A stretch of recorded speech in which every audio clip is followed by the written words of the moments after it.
ሃሌሉያ ሰላም ሰላም ሰላም ሰላም ቅዱሳን እንዴት ናችሁ? የእግዚአብሔር ቤተሰቦች እንኳን ወደ ቻናላችን በሰላም መጣችሁ እላለሁ። እንግዲህ የዚህ ፕሮግራም አዘጋጅና አቅራቢ ጌትሽ አዲስ ሰው ነኝ። ይሄው መዝሙሩን እንደሰማችሁት እንግዲህ አምነሃለሁ ጌታ አምነሃለሁ ኢየሱስ ይላል። ሃሌሉያ ኢየሱስን አምኖ በእውነት ከዚህ ዓለም መገላገል እንዴት የተባረከ እድል ነው። ሃሌሉያ እንኳን ወደ ቻናላችን በሰላም መጣችሁ እላለሁ። የዚህ ፕሮግራም አዘጋጅና አቅራቢ ጌትሽ አዲስ ሰው እባላለሁ። ጌታ እንግዲህ ለ26 ዓመት ከኢትዮጵያ ወጥቼ እንግዲህ አሁን በሚቀጥለው 15 ቀን ኢትዮጵያ ገባለሁ ብዬ አስባለሁ እንደ ጌታ ፍቃድ። በእውነት እግዚአብሔር ታማኝ እንደሆነ በመንገዴ ላይ በስደት መንገዴ ላይ ያየው ሰው ነኝ። እንግዲህ ከመርካቶ አውቶቡስ ተራ እስከ አሁን እስካለሁበት ካልጋሪ ካናዳ ድረስ ጌታ ራሱ ልክ እስራኤሎችን እስራኤሎችን በቀን በደመና አምድ ሌሊት ደግሞ በእሳት አምድ እንደዚህ እንደላካቸው ልክ እንደዛ አድርጎ ነው በእውነት አሁን የደረስኩበት ቦታ ያደረሰኝ። ግን እዚህ ቦታ ምድር ላይ አይደለም እየተናገርኩ ያለሁት። አሁን ከምድር አውጥቶ ወደ ሰማያዊው ዓለም እስኪሄድ ድረስ ጌታ እንዴት እንደረዳኝ የምናገርበት ጊዜ ስለሆነ በጣም አመሰግነዋለሁ። ጌታ የተባረከ ይሁን። እንኳን ወደ ቻናላችን በሰላም መጣችሁ እላለሁ። ዛሬ እንግዲህ እንደ መንፈስ ቅዱስ ትእዛዝ አለማመን ክህደት ነው የሚል መልእክት ነው ይዤላቸው የመጣሁት። እንግዲህ ብዙ ጊዜ ሰዎች እምነት ክህደትንና እምነትን በጣም የሚያስደስቱና በጣም የሚያናድዱ ናቸው። እምነት ሰው ላይ ማንኛውም ሰው እናንተ ላይ እምነት ሲያስቀምጥ ስታዩት በጣም ትደሰቱበታላችሁ። አለም ሰው አዎ አምናለሁ እኮ አንተን አምንሻለሁ ስንባል በጣም ነው ደስ የሚለን። አይ አንተን አላምንህም አንተን ማመን ቀብሮ ነው ምናምን የሚላችሁ አይነት ሰው ደግሞ ስታገኙ ደግሞ ልባችሁ በጣም ነው የሚደነግጠው የሚፈራው እና በጣም ነው ተስፋ የምትቆጡት፣ በጣም ነው የሚያበሳጫችሁ። እንግዲህ ቢገባንም ባይገባንም ብዙ ጊዜ እኔ በራሴ ህይወት ላይ ያየሁት ነገር ምንድን ነው? እግዚአብሔር ብዙ ነገር ሰጥቶኝ ሳለ የሰጠኝን ነገር ዲናይ አድርጌ ነበር ለብዙ ዓመት የኖርኩት። አለማመን ማለት ብዙ ሰው ከመንፈሳዊ ነገር ጋር ያያይዘዋል። በጣም የሚገርማችሁ ነገር ግን ከመንፈሳዊ ነገር ጋር ሳናያይዘው ዝም ብለን ኖርማሊ እናውራው ብንለው ሰው ትረስት ሲያደርጋችሁና ሰው ትረስት ሳያደርጋችሁ ውስጣችሁ የሚኖረው ፊሊንግ እኩል አይደለም። ይሄ ሁላችንም ሳንደብቅ የምንናገረው ነገር ነው። ያ ማለት ምን ማለት ነው? ሰዎች ትረስት ባደረጉ ጊዜ ወይ ደግሞ እምነትኛ ላይ በጣሉ ጊዜ ምን ያህል ያስደስተናል። ሰዎች ደግሞ እኛን አንተን ቅድም እንዳልኩት አይነት ንግግር ሲናገሩን በጣም ያሳምናል። እኔ ደግሞ አሁን ላይ ሳስበው እነዛ እግዚአብሔር የላከውን አንድያ ልጄን ብሎ የላከውን ኢየሱስ ክርስቶስን ሳላውቅ የኖርኩባቸው ዓመታት ለእኔ የክህደት ዓመታቶች ነበሩ። ምክንያቱም አለማመን ክህደት ነው። አይኖ በዚህ ሰዓት በጣም ብዙ ሰው ኦፌንድ ሊሆን ይችላል፣ በጣም ብዙ ሰው ሊናደድ ይችላል። ግን እኔም ራሴ የነበርኩበት ስለነበረ ነው የምነግራችሁ። ሰው ያሳለፈውን ህይወቱን ሲናገር ጆሮ ያለው ይስማ፣ ልብ ያለው ልብ ይበል። ሰው ካላሳለፈ ነው ከባዱ። የሰው ታሪክ ስናወራ ነው በጣም ከባድ። ራሳችን ግን በራሳችን ላይ የደረሰውን ነገር ስናወራ ግን በጣም የሚገርማችሁ ነገር የብዙዎችን ሰዎች ስሜት ይኮረኩራል። በዚህ ሰዓት መንፈስ ቅዱስ ይሄንን አለማመን ክህደት እንደሆነ ስናገር የእግዚአብሔር መንፈስ ያላቸው ሰዎች ይሰሙኛል። የእግዚአብሔር መንፈስ ያላቸው ሰዎች በሕይወት መጽሐፍ ስማቸው የተጻፉ ሰዎች ይሄንን ኢሚዲየትሊ ሪስፖንድ ያደርጋሉ፣ ይቀበላሉ፣ ይሰማሉ። ስለዚህ ይሄ እኔ ያሳለፍኩበትን ነው። ምክንያቱም ዛሬ ላይ ሳስበው እግዚአብሔር ምን አይነት ትዕግስተኛ አምላክ ነው፣ ምን አይነት ማህሪያ አምላክ ነው ላለው። ለምን ብትሉኝ ብዙ ዓመት በብዙ ነገር እየተናገረኝ እግዚአብሔር ኢግኖር አድርጌው ስላልገባኝ፣ ሌላ ጊዜም ደግሞ ሊገባኝ ሲችል እኔም ወደ እሱ መምጣት ሲችል ኢግኖር አድርጌው ብዙ ዓመታት አሳልፌያለሁ። ከዚህ በኋላ ግን አለማመን በጌታ በኢየሱስ ክርስቶስ ስም ከልባችሁ ከአእምሯችሁ ላይ ይነሳ። ይሄን ነው እየተናገርኩ ያለሁት። ስለ ራሴ ነው የምናገረው። ምክንያቱም እኔ ራሴ እንደዛው አይነት ሰው ነበርኩኝ። ዛሬ ይሄን ነገር የምናገረው በክርስቶስ ለሌላችሁ፣ ኢየሱስ ክርስቶስን አዳኝ አድርጋችሁ ላልተቀበላችሁ፣ እግዚአብሔር ልጆች ላልሆናችሁ፣ እግዚአብሔር ልጆች ብሎ ላልጠራችሁ ፍጥረታት ብሎ ነው የሚናገረው። እግዚአብሔር አይደለም ሰዎችን እንስሳዎችንና እንኳን እጽዋቶችን እግዚአብሔር በቃሉ የሰራ ሰው ነው የሰራ ነው። ምክንያቱም እግዚአብሔር ሰውን በራሱ አምሳል ሰራ ይላል። ኢየሱስ ክርስቶስ እንደኛው ሰው እንደኛው ስጋ ለብሶ ከሰማይ ሰማያት ወርዶ እንደኛው አክት አድርጎ እግዚአብሔር እንደኛው እንደሆነ ሊያሳየን ነው ወደ ምድር የመጣው።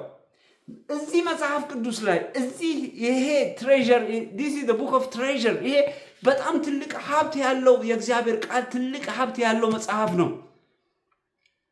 ብዙ ዓመት የተለያዩ ሰዎችን መጽሐፍ ሳነብ ብዙ ዓመት አሳልፌያለሁ።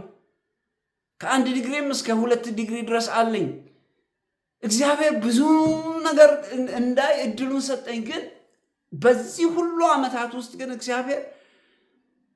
የእግዚአብሔርን ምሕረት ነው ያየሁት። የእግዚአብሔርን ትዕግስተኝነት ነው ያየሁት። እኛ እኮ ለተወሰኑ ሰዎች የተወሰነ ጊዜ ነው የምንሰጣቸው።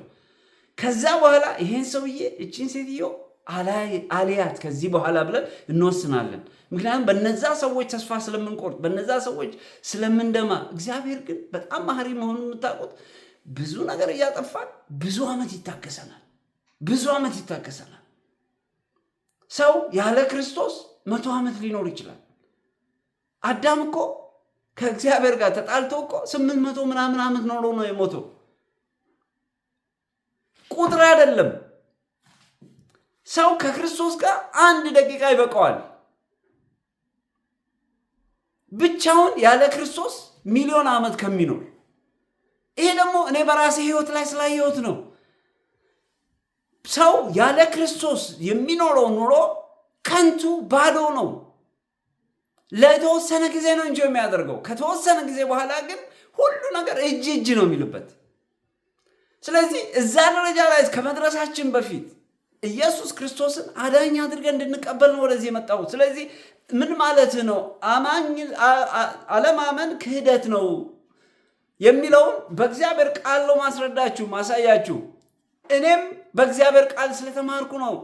ምክንያቱም እዚህ መጽሐፍ ቅዱስ ላይ የተጻፈው የእግዚአብሔር ቃል ብታምኑም ባታምኑም ለኛ የእግራችን መብራት ነው። ለኛ ጂፒኤስ ነው። ዛሬ መኪና ላይ ገብተን እኮ የምንሄድበት ቦታ ላይ ጂፒኤስ ሞልተን ነው የምንሄደው። ቦታውን በዚህ ጋር እያለች ታሳይናለች። ስለዚህ ይሄም this is the book of life። በቃ ይሄ this our ጂፒኤስ። ይሄ ለክርስቲያኖች ብቻ ሊሰጥ አይደለም፣ ለሰው ልጆች በእግዚአብሔር አምሳል ለተሰሩ ለሰው ልጆች ሁሉ ነው የተሰጠው። እግዚአብሔር በላከው በአንዱ ልጁ የሚያምኑ ደግሞ የእግዚአብሔር ልጆች እንዲሆኑ እግዚአብሔር ስልጣን ሰጣቸው ይላል። ሃሌሉያ። ብዙ ሰው ሁላችንም የእግዚአብሔር ልጆች ነን ሊል ይችላል። ኖ፣ የእግዚአብሔር ቃል እንደዛ አይልም። የእግዚአብሔር ቃል የሚለው ምንድነው? ስልጣን የሰጣቸው፣ ምክንያቱም በኢየሱስ ክርስቶስ ላመኑት ነው ይላል። ስለዚህ እኔ ከዚህ በፊት የእግዚአብሔር ልጅ ነኝ ብዬ ነው ማስበው የነበረው። ፍጥረት ነኝ፣ በእግዚአብሔር ተሰርቻለሁ። አዎ የአዳም ልጅ ነበርኩኝ፣ ግን የእግዚአብሔር ልጅ አልነበርኩም። ዲፍረንሱን እዩት። ባለፈውም ተናግሬያለሁ። ትልቅ ዲፍረንስ ነው ያለው። ሰው ከጌታ ጋር ከአባቱ ጋር ኮሚኒኬት እንዲኖረው ከፈለገ መጀመሪያ ከልጁ ጋር መታረቅ አለበት። ኢየሱስ ክርስቶስን አዳኝ አድርገን ስንቀበል ነው ያ መንፈሳዊ ህይወታችን አክቲቬት የሚያደርገው። ያለበለዚያ ምንድነው የሚሆነው ማለት ነው? ከውጭ ነው ያለነው፣ ውስጥ አልገባንም። አንድ ሰው አንድ ሴልፎን ሰጣችሁ። ያ ሴልፎን ግን ምን ይፈልጋል? ሰርቪስ ይፈልጋል። ሰርቪስ ፕሮቫይደር ይፈልጋል። ሰርቪስ ፕሮቫይደር ከሌለው ያ ሴልፎን ምንድነው የሚሆነው? ቶይስ ነው የሚሆነው። ዝም ብሎ ጀስት መጫወቻ ነው የሚሆነው። ምንም ህይወት የለውም፣ ባዶ ነው የሚሆነው። ሰውም የኢየሱስ ክርስቶስ ህይወት ውስጡ ከሌለ ልክ እንደዛ ሰርቪስ እንደሌለው ሴልፎን ትንሽ ነው ፈንክሽኑ። ስለዚህ ዛሬ ላይ ኢየሱስ ክርስቶስን አዳኝ አድርጋችሁ ያልተቀበላችሁ ወንድሞቼ ልትሆኑ ትችላላችሁ፣ አብሮ አደጎቼ ልትሆኑ ትችላላችሁ፣ ክላስሜቶቼ ልትሆኑ ትችላላችሁ፣ ምናልባት በስራ የምንገናኝ ሰዎች የተገናኘን ሰዎች ልትሆኑ ትችላላችሁ። ይሄ መልእክት ለእናንተ ነው። ይሄ መልእክት ለእናንተ ነው። ኢየሱስ ክርስቶስ በምድር የሰጠው መልእክት ሁላችንም በምድር ላይ ላለን ሰዎች፣ በምድር ላይ የእሱ አምባሳደር ለሆኑ ሰዎች፣ ለሌሎች ሰዎች እንድንሰጥ ነው የተቀመጥ ነው። ስለዚህ እኔ ብርሃኔን ይዤ ከተቀመጥኩኝ ብርሃኔ ለሌሎች ሰዎች እንዲያሳይ ማድረግ መቻል አለብኝ። ስለዚህ ይሄ ስለገባኝ ነው መንፈስ ቅዱስ እንድወጣ፣ እንድናገር፣ እንድመሰክር እድሉን የሰጠኝ። ስለዚህ እንዴት ነው አለማመን ክህደት የሚሆነው ብላችሁ ካያችሁት መጽሐፍ ቅዱስ ላይ በተለይ ደግሞ ከብሉይ ኪዳን 3 እንዲሁም ደግሞ ከአዲስ ኪዳን 3 ስክሪፕቸሮችን አመጣላችኋለሁ። እንግዲህ ሰው የእግዚአብሔር መንግስት ሲቀላቀል ይሄ የምታዩት እጄ ላይ ያለው የእግዚአብሔር ቃል መጽሐፍ ቅዱስ ይሄ የኛ መተዳደሪያ ደንባችን ነው። ማንኛውንም ነገር ስናወራ ከመተዳደሪያ ደንባችን ተነስተን ነው የምንናገረው። መተዳደሪያ ደንባችን ይሄንን ይላል ካልኳችሁ በዚህ መሰረት ነው የምንነጋገረው። ለምን ሁላችንም ከኪሳችን አውጥተን ወይ ደግሞ ካለን ኤክስፒሪየንስ አውጥተን እንዳንናገር ነው። ስለዚህ የእግዚአብሔር ቃል ለኛ ብርሃን እንዲሆን ለኛ መንገድ እንዲሆን እግዚአብሔር በመንፈስ ይሄንን ቃል ሰጥቶናል። በስጋ ያለበሱ ሰዎች በመንፈስ እየተነዱ ይሄንን መጽሐፍ ጽፈውልናል። ይሄ ደግሞ በህይወት ዘመናችን ላይ ፕሪንሲፕል አድርገን ከተቀበልነውና በህይወት ዘመናችን ላይ አፕላይ የምናደርገው ከሆነ እውነቱን ልንገራችሁ በጣም ነው ደስተኞች የምትሆኑት። እኔ ነግራችኋለሁ፣ በጣም ብዙ አይነት ህይወት አሳልፌያለሁ። 26 ዓመት ነው ከኢትዮጵያ ከወጣሁ። 18 ሀገር ትራቭል አድርጌያለሁ። ይሄን ሁሉ ግን አስቤው አይደለም። እግዚአብሔር ግን ብዙ ነገር እንዳያደርግ ከዚህ በኋላ ነው ሁሉን ነገር አይቼ ቀምሼ በደንብ ሁሉን ነገር ካየው በኋላ ነው ወጥቼ ይሄን እውነት ለዓለም ተናግሬ ማለፍ አለብኝ ብዬ ወጣሁት። ስለዚህ ይሄ ትክክለኛ ህይወት ነው። ስለዚህ እንድትከታተሉ ጋብዛችኋለሁ። እና አሁን እንግዲህ ቅድም እንዳልኩት ከኦሪት ዘፍጥረት ላይ ኦሪት ዘፍጥረት የመጀመሪያው መጽሐፍ ነው መጽሐፍ ቅዱስ ላይ። እዚህ ላይ ምንም ይቃል አለ መሰላችሁ? ከምዕራፍ 15 እስከ 6 እግዚአብሔርን ማመንና ባለማመን ያሉትን ልዩነቶች ነው የምነግራችሁ። እንግዲህ አርዕስቴ ምንድን ነበር ያልኳችሁ? አለማመን ክህደት ነው። ከሃዲ መሆን ደግሞ በጣም የሚያስጸይፍ ነገር ነው። ክህደት ምን ማለት እንደሆነ ብዙዎቻችን እናውቀዋለን። ቅድም ተናግሬያለሁ። አንድ ሰው አንድ ነገር ሰጥታችሁት ያ ሰው አልሰጠህኝም ብሎ ሲክድ ወይ ደግሞ ጥሩ ነገር አድርጋችሁለት ያ ሰውዬ አላቅህም ሲላችሁ አያማችሁ? በጣም ህመም አለው። ስለዚህ ሰዎች ባላመኑ ቁጥር ያ ሰውዬ ሊታመን የፈለገው ሰው ምን ያህል ህመም አለው ያ ሰው። ስለዚህ ክህደት ያማል ልላቸው። እግዚአብሔር በራሱ አምሳል ፈጥሮ ነው። እኛ ደግሞ እሱን ስንክደው ደግሞ ምን ያህል እግዚአብሔር ይታመም ይሆን ብዬ አስባለሁ። ለዚህ ነው ወደዚህ ይሄንን አርዕስት ያመጣሁላችሁ እና በኦሪት ዘፍጥረት ምዕራፍ 15 ቁጥር 6 ላይ እንደዚህ የሚል ቃል አለ። አብርሃምም አመነ ጽድቅም ሆኖ ተቆጠረለት ይላል።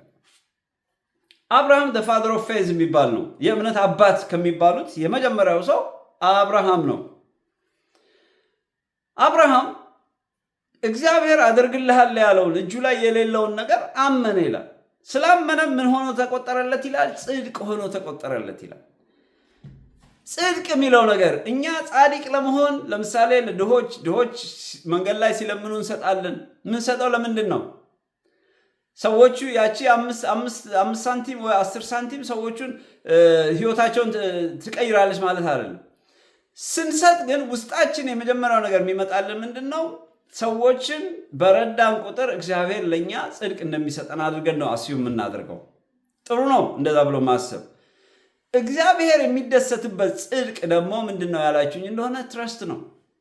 እግዚአብሔር ከሁሉ በላይ ከምንም ነገር በላይ እግዚአብሔር የሚያምኑትን ሰዎች ይፈልጋል። ቃሉን የሚሰሙ ሰዎች። ቅድም መዝሙሩ ላይ ሰምታችኋል። አምናሃለው ጌታ፣ አምናሃለው ኢየሱስን እግዚአብሔርን የሚያስደስተው ምንድን ያላችሁኝ እንደሆነ እምነት ነው። በቃ አለቀ። እምነት። ከእምነት ተቃራኒው ደግሞ ክህደት ይባላል። ክህደት ይባላል። ሰው ክርስቶስን አዳኝ አድርጎ ያልተቀበለ ሰው በአጭሩ ቃል ከሃዲ ይባላል።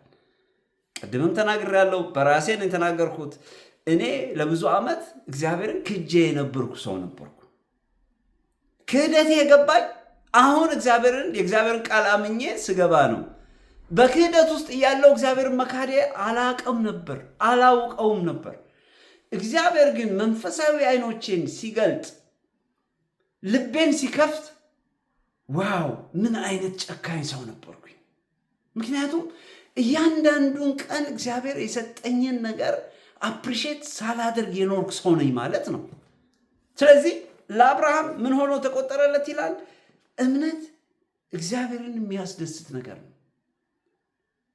ስለዚህ እግዚአብሔርን ሁሉ ነገር እንደሰጠን ስናምን እግዚአብሔርን ያስደስተዋል። እግዚአብሔር ግን አንተ አልሰጠህንም እንደማለት ነው። እግዚአብሔርን አለማመን፣ የእግዚአብሔርን ቃል አለማወቅ፣ ኢየሱስ ክርስቶስን አዳኝ አድርጎ አለመቀበል እግዚአብሔርን ምን ማለት ነው? እግዚአብሔር መካድ ነው። አልፈልግህም፣ አላውቅህም፣ አይ ዶንት ኖ ዩ፣ በራሴ ነው የኖርኩት አይነት መሴጅ አለው። በጣም ያማል። ስለዚህ በዚህ ሁኔታ ላይ ያላችሁ ቆም ብላችሁ አስቡ። እቺ ቀን እቺ ሰዓት እናንተ ከጨለማ ወደ ብርሃን የምትመጡበት ሰዓት ነች። የሚቀጥለው በያዕቆብ ወንጌል ላይ ነው። ምዕራፍ 2 ቁጥር 26 ላይ ነው ያለው። በጣም የሚገርማችሁ ነገር ከነፍስ የተለየ ሥጋ የሞተ እንደሆነ ሁሉ እንዲሁ ደግሞ ከሥራ የተለየ እምነት የሞተ ነው። ይህን ለምን አመጣዋላችሁ መሰላችሁ? ብዙ ሰው እኛ እኮ እናምናለን፣ እኛ እኮ እግዚአብሔር እናምናለን ይላል። ከእምነት በኋላ ምን አለው ይላል? ስራ አለው። ስራው ምንድን ነው? መመስከር። ስራው ምንድን ነው? በእግዚአብሔር ቃል መኖር። ስራው ምንድን ነው? ሁልጊዜ በእኛ በህይወት የሚታይ ነገር ማድረግ። ስራው ምንድን ነው? እግዚአብሔር አድርጉ እንዳለን ማድረግ። ብዙ ሰው እንዴ እኛ እኮ ክርስቲያኖች ነን፣ እኛ እኮ እንደዚህ ነን ሊላችሁ ይችላል። ሰው እንደ እግዚአብሔር ቃል ካልሄደ ሰውየው አመንኩ ማለቱ ብቻ ምንድን ነው የሚሆነው? እምነት ልክ ቅድም እንደተናገርኩት ከነፍስ የተለየ ሥጋ የሞተ እንደሆነ ሰው ሞተ የሚባለው ነፍስና ሥጋው ሲለያይ ነው አለም። ነፍስና ሥጋ ሲለያዩ ሰውየው dead no more በቃ እንላለን። በቃ ሰውየው የለም ሞተ ይባላል። ልክ እንደዚሁ እምነት ስራ የሌለው እምነት ሙት ነው ይላል። ስለዚህ ምን ይፈልጋል ማለት ነው? ስራ አለው። ስራው ምንድን ነው? ክርስቶስ ኢየሱስን አምኖ በሱ መኖር፣ የሱን ቃል ተቀብሎ ተግባራዊ አድርጎ ለሌሎች መመስከር፣ ከሱ ጋር አብሮ መኖር ይጠይቃል። ስለዚህ ይሄንን ሳያደርጉ ግን ሰዎች እናምነዋለን፣ ክርስቶስን እናውቀዋለን ቢሉ እግዚአብሔር እኔ አላየውም፣ አላሸተውም እንዲህ አይነቱን መስዋዕት እያለን ነው። በሶስተኛ ደረጃ እንግዲህ ይሄ ምን ያህል እግዚአብሔርን እንደሚያስከፋው ምን ያህል እንደሚያስደስተው የራሳችን ውሳኔ ነው። በሶስተኛ ደረጃ ኦሪት ዘጸአት ላይ 32 ምዕራፍ 32 ቁጥር 1 ላይ እግዚአብሔር በባርነት የነበሩትን እስራኤሎች ከግብፅ ሲያወጣ እስራኤሎች ከእግዚአብሔር ጋር የነበራቸውን ኮንቨርሴሽን እንድታዩት ብዬ ነው እዚህ ላይ እና እግዚአብሔር ምን ያህል መሐሪ የሆነ አምላክ እንደሆነ እዚህ ላይ እንድናየው ነው። ምን ይላል? ህዝቡን ካወጣቸው በኋላ ሙሴን ተናግሮት፣ ያው ብዙዎቻችሁ ታሪኩን ታውቁታላችሁ ብዬ አስባለሁ። ታሪኩን ማታውቁትም ደግሞ ሙሴን እንዳስነሳውና እግዚአብሔር ወደ ተስፋይቱ ምድር እስራኤሎችን ከግብፅ እንዲያወጣቸው ሙሴን እንደላከው አትሊስት ሰምታችሁ ሊሆን ይችላል ብዬ አስባለሁ። ካልሰማችሁም እንደዚህ ነው ታሪኩ። ስለዚህ ህዝቡም ይሄ የምነግራችሁ እንግዲህ ኦሪት ዘጸአት ምዕራፍ 32 ቁጥር 1 ላይ ነው። ህዝቡም ሙሴ ከተራራው ሳይወርድ እንደዘገየ ባዩ ጊዜ፣ እንግዲህ ሙሴ ነው ከግብፅ ያወጣቸው። ዘገየ፣ ወደ ተራራው ከእግዚአብሔር ጋር ሲነጋገር ዘገየባቸው። ከዛ ምን አሉ? ወደ አሮን ተሰብስበው ወደ እሱ ወንድም ማለት ነው። ወደ አሮን ተሰብስበው ይህ አሉና፣ እግዚአብሔር ያሳያችሁ እንግዲህ ያወጣቸው ሰው ነው። ከግብፅ ያወጣን ሰው ሙሴ ምን እንደሆነ አናውቀውም። ከደቴው አናውቀውም።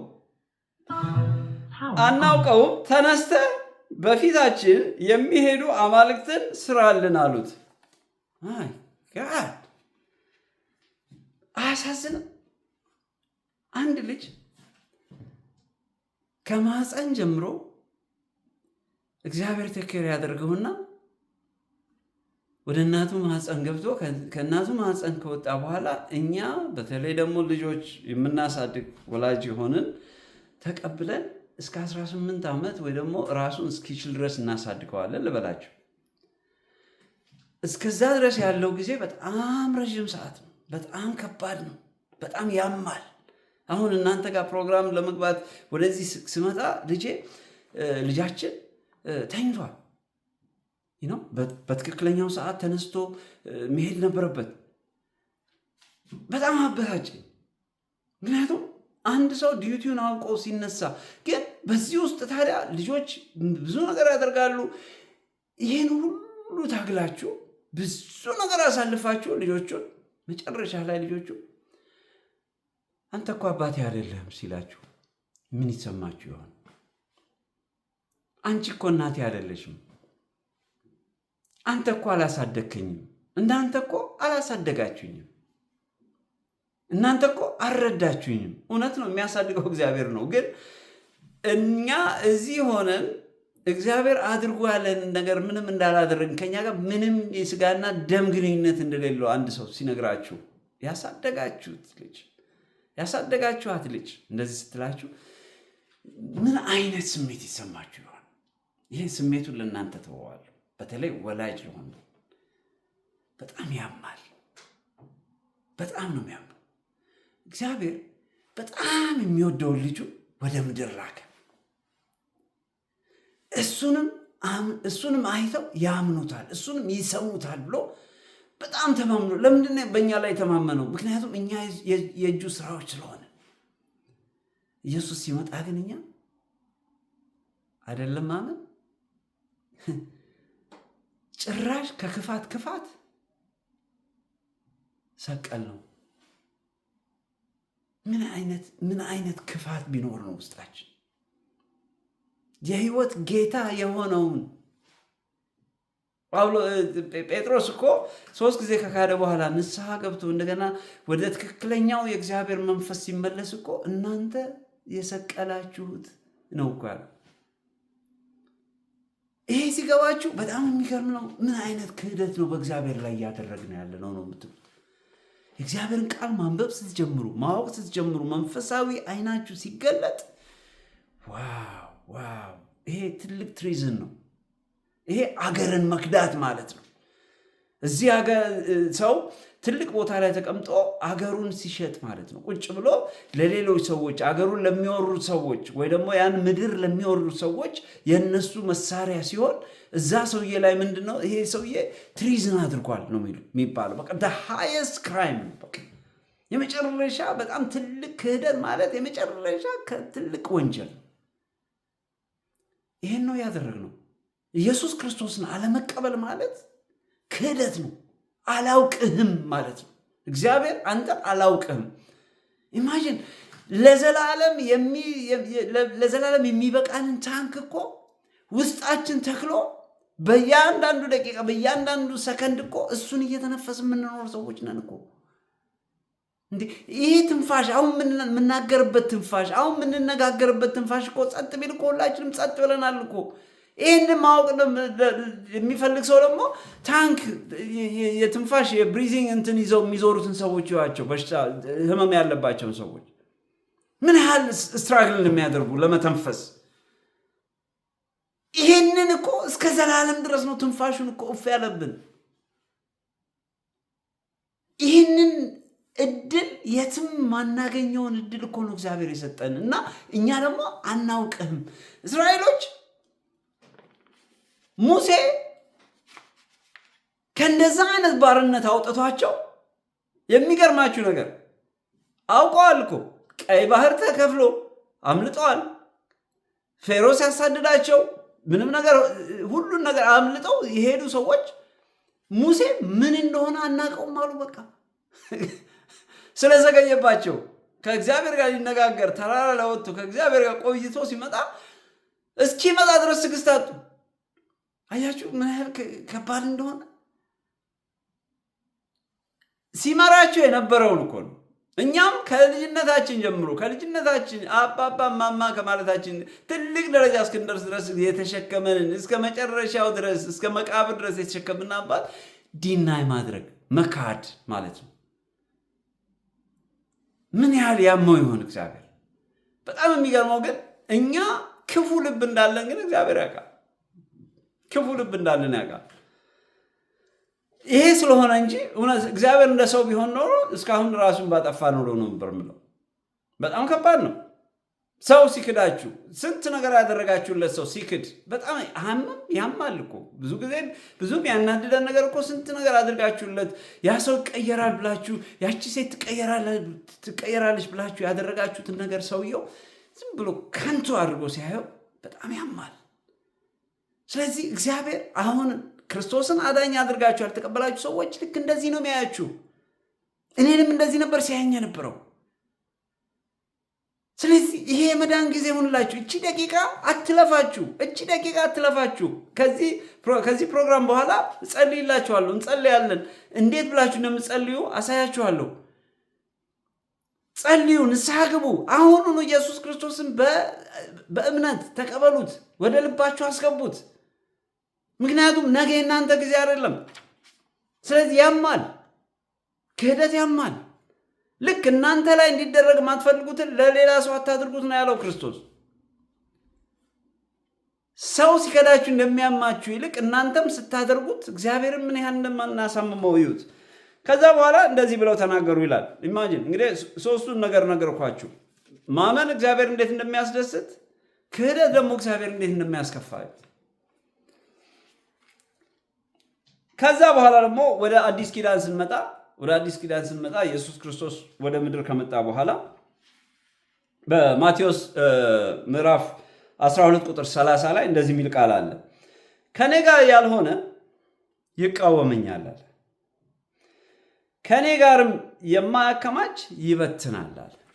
ብዙ ሰው ከክርስቶስ ጋር ባንኖር እኮ እኛ የክርስቶስ ተቃዋሚዎች አይደለንም ብሎ ያስባል። አንድ ሰው አንተ ካህዲ ነህ፣ አንተ ተቃዋሚ ነህ፣ የክርስቶስ ተቃዋሚ ነህ ስትሉት እንዴ እኔ ተቃዋሚ አይደለሁም ለምን እቃወማለሁ ክርስቶስን ይላችኋል። የእግዚአብሔር ቃል ግን ምን እንደሚለው ከኔ ጋር ያልሆነ ይቃወመኛል አለ። ይሄ የእግዚአብሔር ቃል ነው። እኔ አይደለሁም የምናገረው፣ እኔ አይደለሁም እየወቀስኳችሁ ያለው፣ የእግዚአብሔር ቃል ነው የተናገራችሁ ያለው። ከኔ ጋር ያልሆነ ይቃወመኛል አለ። በቃ አለቀ። ሰው በክርስቶስ ከሌለ ተቃዋሚ ነው፣ ቃሉ ነው የሚለው። ስለዚህ በእንደዚህ አይነት ሁኔታ በእንደዚህ አይነት ሴንቲሜንት የነበራችሁ ሰዎች፣ እኔም ራሴ የነበርኩበት ስለነበረ ነው የምነግራችሁ። እኔም የነበርኩበት ሁኔታ ነው። እኔ እግዚአብሔርን እወዳለሁ፣ እኔ ተቃዋሚ ሰው አይደለሁም፣ እኔ ክፉ ሰው አይደለሁም ምናምን ነበር ምለው። በጣም ለካ የሚገርመው ነገር ሰው በክርስቶስ ካልኖረ የእግዚአብሔር ተቃዋሚ ነው፣ ክርስቶስ ላይ ያለው። ስለዚህ በዚህ ሰዓት ተቃዋሚ ሆናችሁ እባካችሁ ደጋፊ ሆኑ እያልኳችሁ ነው። ይሄ የፖለቲካ አባል ጥሪ አይደለም፣ የህይወት ጥሪ ነው። ለዘላለም የምትኖሩበት እውነተኛ ነገር ነው እነግራችሁ ያለሁት። ስለዚህ እባካችሁ የእግዚአብሔር መንግስት አባላት ሁኑ። ክርስቶስን አዳኝ አድርጉና ተቀበሉና ከዛ በኋላ መንግስቱ ጋር አባል ሁኑ ያልኳችሁ ነው። ከዛ ሌላው ደግሞ በአዲሱ በወንጌል በኒው ቴስታመንት የወንጌል ማርቆስ ደግሞ እንደዚህ ይለናል። በማርቆስ ላይ ምን ይላል? ክፍል ምዕራፍ 16 ላይ ቁጥር 16 እንደዚህ ይለናል። ኋላም በማዕድ ተቀምጠው ሳሉ ለስራ አንዱ ንጽር ላድርግ። ኋላም በማዕድ ተቀምጠው ሳሉ ለ11 ተገለጠ። ተነስቶም ያዩትን ስለማያምኑ አለማመናቸውን የልባቸውን ጥንካሬ ነቀፈ ይላል። ይሄ ክርስቶስ ባለማመናቸው ምክንያት የራሱን ደቀ መዛሙርቶች ነቀፋቸው ይላል። አለማመን መነቀፍን ያመጣል። አለማመን ሪጀክት መሆንን ያመጣል። እግዚአብሔር የሚያስደስተው ነገር እምነት ነው። ቅድም ኦሪት ዘፍጥረት ላይ አብርሃም አመነ ጽድቅም ሆኖ ተቆጠረለት ያልኳችሁ እምነት ምን ያህል እግዚአብሔርን እንደሚያስደስተው፣ እምነት የሌለው ነገር ደግሞ ክህደት እንደሆነ ልነግራችሁ ፈልጌ ነው። ስለዚህ ይሄ ኢየሱስ ክርስቶስ ነው በማርቆስ ላይ ይህን የተናገረው ማለት ነው። ከዛም እንዲህ አላቸው አለ ነቀፈልና ከዛ በኋላ እንዲህም አላቸው፣ ወደ ዓለም ሂዱ፣ ወንጌልንም ለፍጥረታት ሁሉ ስበኩ። ያመነ የተጠመቀም ይድናል፣ ያላመነ ግን ይፈረድበታል። አለማመን ምን አለው ማለት ነው? ፍርድ አለው ማለት ነው። ብዙ ሰው እኔ ባልቀበልም አምነዋለሁ ሊል ይችላል። ቅድም እንዳልኩት እምነት ደግሞ ስራ ከሌለው ዋጋ የለው። ብዙ ሰው አምነዋለሁ፣ አውቀዋለሁ፣ ከሌን እኮ አውቀዋለሁ፣ አምነዋለሁ ብሎ መናገርና ማመንና መጠመቅ የተለያዩ ነገሮች ናቸው። ብዙ ሰው ስትጠይቁት አሁን ተጠምቀሃል? በልጅነቴ ተጠምቄያለሁ ይላል። ኢየሱስ ክርስቶስ ግን ያን የልጆችን ጥምቀት አይደለም እየተናገረ ያለው። ኢየሱስ ክርስቶስ በሕፃንነቱ አይደለም የተጠመቀው። እዚህ ላይ ለእኛ ያሳየን ነገር ሁሉ እኛ እንድናደርገው ነው የሚፈልገው። ስለዚህ ያኛው ጥምቀት የሚሰራ አይደለም። ኢየሱስ ክርስቶስ ወደ ምድር መጥቶ ነው ይሄ በፊት ስታረጉት የነበረው ይሄ የሃይማኖት ስርዓት ትክክል አይደለም፣ አሁን ግን እኔ የምታረጉትን ላሳያችሁ ብሎ በምድር እያንዳንዷን ስቴፕ አሳይቶናል። ስለዚህ የክርስቶስ ተከታዮች ነን ካልን፣ የእግዚአብሔር መንግስት አባላት ነን ካልን ኢየሱስ ክርስቶስ በምድር ላይ ያደረገውን ነገር ሁሉ ተቀብለን ማድረግ አለብን። ምክንያቱም ከቃሉ አንዷ ነገር እንኳን ዝንፍ ማለት የለባትም። ምክንያቱም መጽሐፍ ቅዱስ ሲናገር በዮሐንስ ራእይ ላይ መጨረሻ ላይ ከዚህ መጽሐፍ የጨመረም የቀነሰም ችግር እንትን ይመጣበታል ነው የሚለው። ኤግዛክትሊ እሱ እንዳለው ነው፣ በትክክል ነው ማስቀመጥ ያለብን። ስለዚህ ምን ያህል እግዚአብሔርን ክርስቶስን አለመቀበል ምን ያህል ፍርድ እንደሚጠብቀን በዚህ ላይ ማየት ይቻላል ማለት ነው። ስለዚህ ይሄ የመዳን ጊዜ እንዲሆንላችሁ፣ እቺ ደቂቃ የመዳን ጊዜ እንድትሆንላችሁ ነው ወደዚህ መጥቼ የምናገረው። እኔ ማንም ልኮኛል፣ ማንም እየከፈለኝ አይደለም፣ ግን እናንተ እንድትድኑ ስለምፈልግ ብቻ ነው። በቃ አለቀ። መንፈስ ንገራቸው ስለሚለኝ ነው ወጥቼ የምናገረው። በዚህ ሰዓት አሁን ልጃችን ወደ ትምህርት ቤት ሄደዋል። ባለቤቴ ስራ ነች። ሁሉም ትምህርት ቤት ሄደዋል። እዚህ የሚኖሩት ከኔ ጋር የሚኖሩት 7 ነን የምንኖረው። ሁሉም ሰው ወደ እንትኑ ሄደዋል። እኔ ብቻ ነው ያለሁት እዚህ፣ እኔና የጌታ መንፈስ። ይሄን የምነግራችሁ ከውስጤ ስለመጣ እንጂ ብዙ ሰዓት በዚህ ሰዓት ወጥቼ ብዙ ነገር የምሰራቸው ብዙ ነገሮች አሉ። ግን ሰው መዳን ስላለበት ነው። ዘመዶቼ መዳን ስላለባቸው ነው። ቤተሰቦቼ መዳን ስላለባቸው ነው። ፍጥረት ወደ እግዚአብሔር ልጅነት እንዲመለስ ስለፈለኩ ብቻ ነው። ሌላ ምንም የተለየ አጀንዳ የለኝም። ማንም ምንም አያደርግልኝም። ይሄን ስላደረኩኝ የሄቨን አምባሳደር ስለሆንኩ ግን በምድር ላይ ያለውን ነገር የሄቨን ፍላጎት ምድር ላይ ያለውን ነገር ለመናገር ነው የወጣሁት። ስለዚህ ይሄን ነገር እንደ ቀልድ እንዳታዩት። ኦኬ፣ በሶስተኛ ደረጃ እንግዲህ በኒው ቴስታመንት ላይ በማቴዎስ ወንጌል ላይ እንደዚህ የሚል ቃል አለ በ26-24 ላይ የሰው ልጅ አሳልፎ የሰጠው ባይወለድ ይሻለው ነበራል። ይሄ ማንን የተናገረው? ይሁዳን የተናገረው። ይሁዳ በ30 ብር ኢየሱስ ክርስቶስን አሳልፎ ሰጠው። ክርስቶስ ታዲያ ዲና ያላደረገው ሰው ምንድን ያለው? ባይወለደው ይሻለው ነበራል። ክርስቶስን ዲና ካደረጉት ሌሎች ሰዎች ዲና አድርገውት ነበር ክርስቶስን። አዎ፣ ክርስቶስን ዲና ካደረጉት ሰዎች አንዱ ሁሉ ብዙ ሰው የሚያውቀው ጴጥሮስ ነው። ጴጥሮስ አንድ ጊዜ አይደለም 3 ጊዜ ዲና አድርጎታል። ዲናይ ማለት አንድ ነገር ሪጀክት ማድረግ ማለት አንድ ነገር አለመቀበል ማለት ነው። አለመቀበል ማለት ነው። ልዩነቱ በጴጥሮስና በይሁዳ መካከል ያለው ልዩነት ምንድን ያላችሁኝ እንደሆነ ጴጥሮስ እኛ ነን። እኔ ጴጥሮስ ነኝ። ምክንያቱም ክርስቶስን ዲና አድርጌ ብዙ ጊዜ ኖርኩ ሰው ነኝ። አይደለም 3 ጊዜ፣ ሚሊዮን ጊዜ በኖርኩበት ዘመናት ሁሉ ክርስቶስን ዲና አድርጌ ኖርኩ ሰው ነበርኩ። ንስሐ ገብቼ ግን አሁን ተመልሼ የእሱ ደቀ መዛሙርት ሆንኩ። ስለዚህ ፒተርም እንደዚህ ነው ያደረገው፣ ጴጥሮስም እንደዚህ ነው ያደረገው። አሁን በይሁዳ እና በጴጥሮስ መካከል ያለው ጴጥሮስ ተጸጽቶ ተመለሰ። ከዛ በኋላ የጌታ መንግስት አገልግሎ አለፈ። ይሁዳ በዛው ልብ ቀጠለ።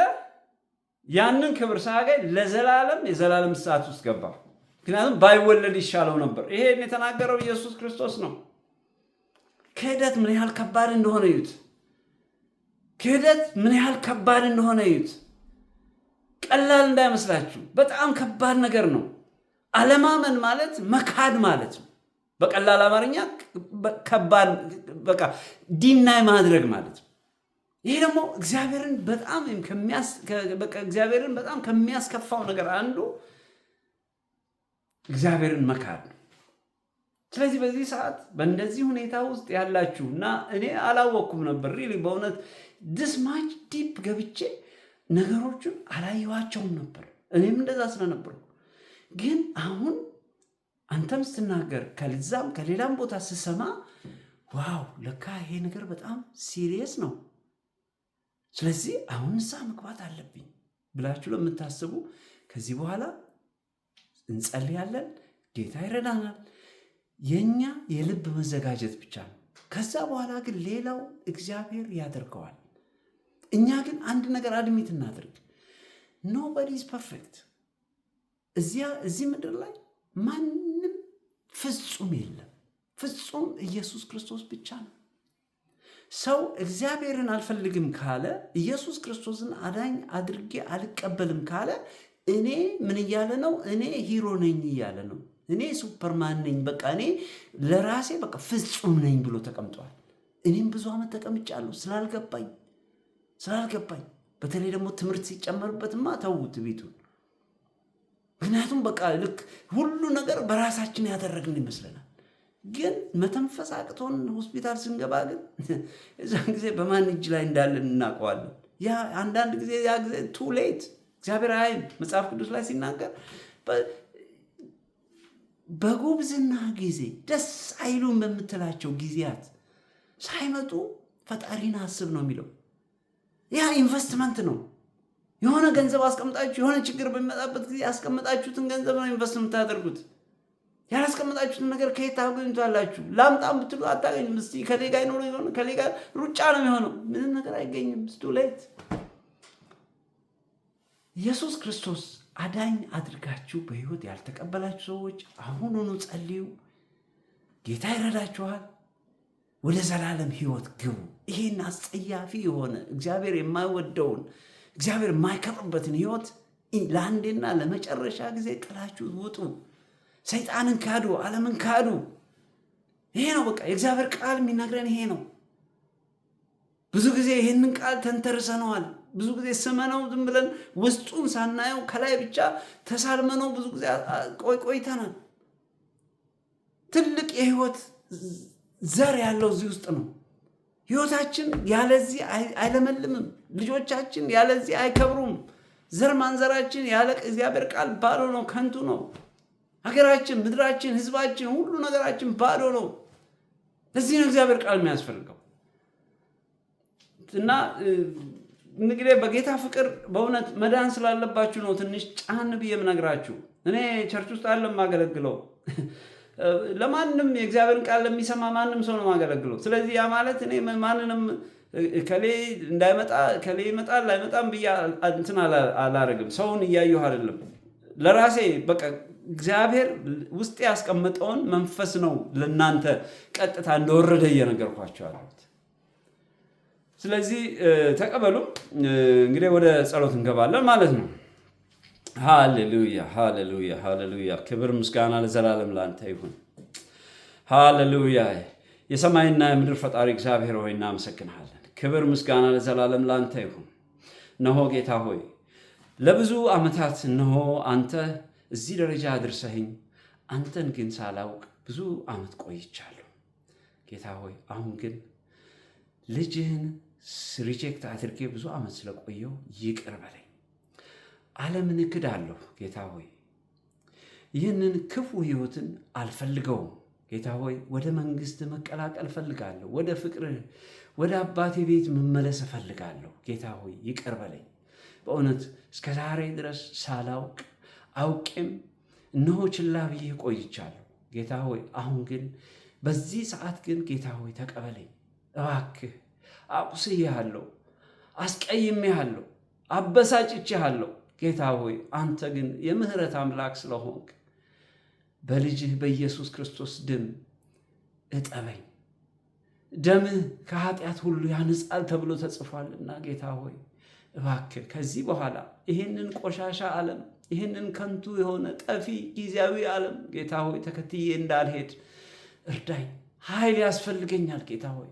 ካንተ የሆነው ሰማያዊው ኃይልህ ወደ ውስጤ ካልመጣ አሁን ካለሁበት የክፉ ሕይወት መላቀቅ አልችልም። ጌታ ሆይ እርዳኝ። እነሆ ራሴን አሳልፌ ላንተ ሰጠው። ጌታ ሆይ መንፈስህን ከሰማይ ላክልኝ። ጌታ ሆይ በፍጹም ልቤ በፍጹም ሐሳቤ አንተን ላገለግልህ ወደ አንተ መጥቻለሁ። ጌታ ሆይ ብዙ ዓመት ጠፍቻለሁ። ብዙ ዓመት ለፍቻለሁ። አንተ የሌለህበትን ሀብት አከማችቻለሁ። ጌታ ሆይ ይቅር በለኝ፣ ይቅር በለኝ። ኢየሱስ ክርስቶስ የእግዚአብሔር ልጅ ይቅር በለኝ። በሰውና በእግዚአብሔር ፊት በድያለሁ። ጌታ ሆይ ይቅር በለኝ። ተስማምቼ መስሎኝ ከዚህ ዓለም ገዢ ጋር ከዓለም ጋር ተባብሬ አንተን አስቀይሜሃለሁ። ጌታ ሆይ ይቅር በለኝ። ይቺ ቀን፣ እቺ ሰዓት፣ እቺ ደቂቃ ግን ጌታ ሆይ እነሆ ተናዝዤ ወደ ቤትህ ምገባበት ይሆን ዘንድ ኃጢአቴን ለአንተ ትቼ ጌታ ሆይ እነሆ በመስቀል ላይ ኃጢአታችንን እነሆ ለጠረቅከው ለኢየሱስ ክርስቶስ ለአንተ ክብር ሁሉን ነገር ትቼ እሄዳለሁ። ጌታ ሆይ እርዳኝ፣ አስበኝ። ጌታ ሆይ አስበኝ። ጌታ ሆይ እኔ ኃጢአተኛውን አስበኝ፣ እኔ ኃጢአተኛውን አስበኝ። ጌታ ሆይ ይቅር በለኝ፣ ይቅር በለኝ። ንስሐ በቤት ጌታ ሆይ ንስሐ ትሰጠኝ ዘንድ እነሆ በደምህ እታጠብ ዘንድ ጌታ ሆይ ወደፊት እቀርቤያለሁ። ጌታ ሆይ ይቅር በለኝ፣ ይቅር በለኝ። ጌታ ሆይ ከልብህ ይቅር በለኝ። ጌታ ሆይ ይቅር በለኝ። ጌታ ሆይ ተባረክ። አመሰግንሃለሁ ስለተቀበልከኝ። አንተ ሩሩህ አምላክ ስለሆንክ አመሰግንሃለሁ። ጌታ ሆይ ቀሪ ዘመኔን ደግሞ ከቃል ጋር ከመንፈስ ጋር እንዲሄድ አሳድገኝ፣ እርዳኝ፣ አስበኝ። ጌታ ሆይ አመሰግንሃለሁ። የምትወደው ልጅህ በኢየሱስ ክርስቶስ ስም ጸልይኩ። አሜን። ሃሌሉያ። ታንክ ዩ ጂሰስ፣ ታንክ ዩ። እንደዚህ ብላችሁ ከጸለያችሁ ኢየሱስ ቅርብ ነው። መንፈስ ቅዱስ ቅርብ ነው። ኢየሱስ ክርስቶስ እኔ ብሄድ ይሻላል አጽናኙን መንፈስ እልክላችኋለሁ አለ። ስለዚህ ሰው በክርስቶስ ካመነ፣ በኢየሱስ ክርስቶስ ካመነ እግዚአብሔር ኢየሱስ ክርስቶስ እልክላችኋለሁ ያለውን መንፈስ ወዲያው ይቀበላል። ስለዚህ ያመነ የተጠመቀ ይድናል ይላል። ስለዚህ ይህንን አድርገን ከሄድን ከኃጢአት ጊልት ነፃ እንሆናለን ማለት ነው። ስለዚህ እኔ በጣም ደስተኛ ሆኜ የምኖረው ቢኖረኝም ባይኖረኝም በሁሉ ነገር ደስተኛ እንድትሆኑ ያደርጋቸዋል። በቃ ኃይል፣ ደስታ ከየት እንደሚመጣ አታውቁትም። እኔ መንገድ ላይ እንደ እብድ ነው በቃ እየጮኩኝ መጽሐፍ ቅዱስ ይዤ ትራፊክ ላይት ላይ ማገለግለው። በቃ የእግዚአብሔር መንፈስ ውስጣችሁ ሲገባ የድሮ ማንነታችሁ ይጠፋል። ለዚህ ነው እኔ የድሮ ሰው አይደለሁም። ምናልባት ከዚህ በፊት የሚያገኝ ሰው የሰው የምነካው ሊል ይችላል። አዎ የነካኝ ማን ነው? ኢየሱስ ክርስቶስ በመንፈሱ ነው የነካኝ። ስለዚህ እናንተ ብትነኩ ከኔ የበለጠ ልትሆኑ ትችላላችሁ ብዬ አስባለሁ። እንግዲህ ጌታ ይባረክ። እንደ መንፈስ ቅዱስ ፍቃድ እንግዲህ የነበረን መልእክት ይሄን ይመስላል። ጌታ ይባርካችሁ ስላዳመጣችሁኝ። በሚቀጥለው ፕሮግራም ደግሞ መንፈስ ቅዱስ በሌላ መልእክት እስከሚልከኝ ድረስ ሰላም እንድትሆኑ በጌታ ፍቅር ለምናለሁ። በተረፈ እንግዲህ መልካም ጊዜ ይሁንላችሁ ብዬ እሰናበታለሁ። ጌትሽ አዲስ ሰው ነኝ። መልካም ጊዜ ይሁንላችሁ። ኢየሱስ ክርስቶስ ትላንትናም ዛሬም ለዘላለም ጌታ ነው። ተባረኩልኝ። መልካም ጊዜ ይሁንላችሁ ብዬ እሰናበታለሁ።